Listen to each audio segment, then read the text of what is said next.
What does the therapeutic relationship and interpersonal skills mean to you?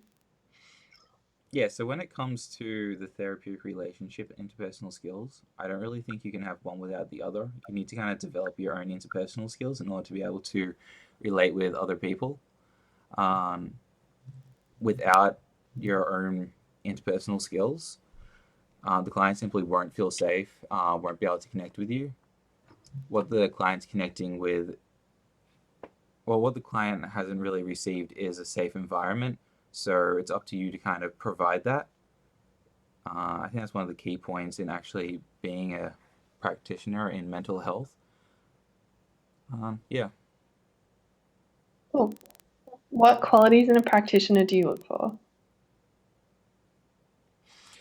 yeah. I say there's three qualities that I would look for in a practitioner, and that would be first empathy, understanding, and being grounded, and they all kind of correlate into wisdom.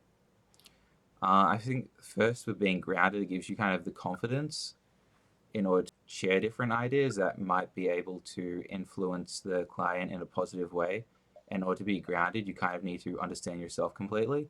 So that kind of comes through understanding and understanding of your own past experiences and being able to put your own past experiences in any environment. So the ability to kind of adapt and in the ability to kind of understand, we gain empathy.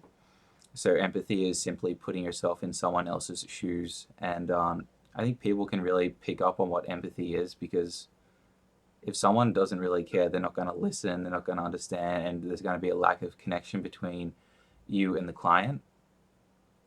So again, without that, I mean, there's really no place for growth between you and the client, and ultimately, you're trying to figure out these problems together.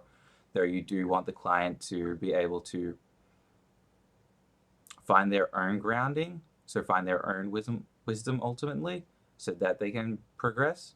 So I guess that kind of comes down to boundary control. Um, you don't want the client kind of becoming completely reliant on you. You want them becoming a functional member of society where they can stand on their own 2 feet and kind of decide what is best for them. And ultimately, once they kind of gain their own wisdom, hopefully they can kind of, well, as I see it, give back to society and kind of continue the chain of growth and propagation in society where everyone's happy. Yeah. Mhm. Nice. And what qualities do you possess? The qualities that I possess, I'm definitely like over determined and have this huge growth mindset. I've kind of realized in growing myself that it isn't necessarily about just reading and being isolated. It's about connecting with a multitude of people and then kind of creating and reflecting upon the information that's given to you. So, may that be in just like reading an article or life experiences. When you reflect, you kind of gain the ability to connect a multitude of different ideas. And by connecting all these ideas, well, you find grounding within your life. So, my biggest strength is literally like never give up on anyone, treat myself like a kid, everyone else like a kid.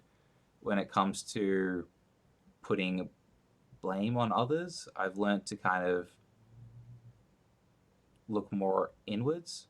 So I don't really blame the environment around me. I ultimately kind of look inwards for my own control.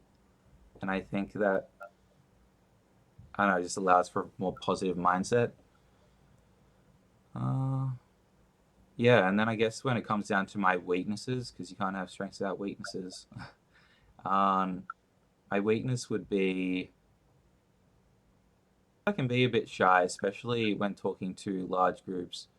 And although I might be able to verbalize some pretty cool stuff in my mind, I can never elaborate that when it comes to talking to another person.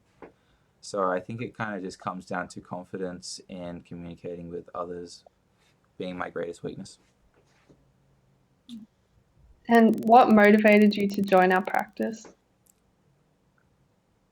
Yeah, kind of as I said with my weaknesses, I think this is a good chance to grow, and that my weakness might actually be communicating with other people, but by communicating with other people and kind of grounding myself in that we're all ultimately human and helping other people grow, I think ultimately I can help myself grow and see more perspectives.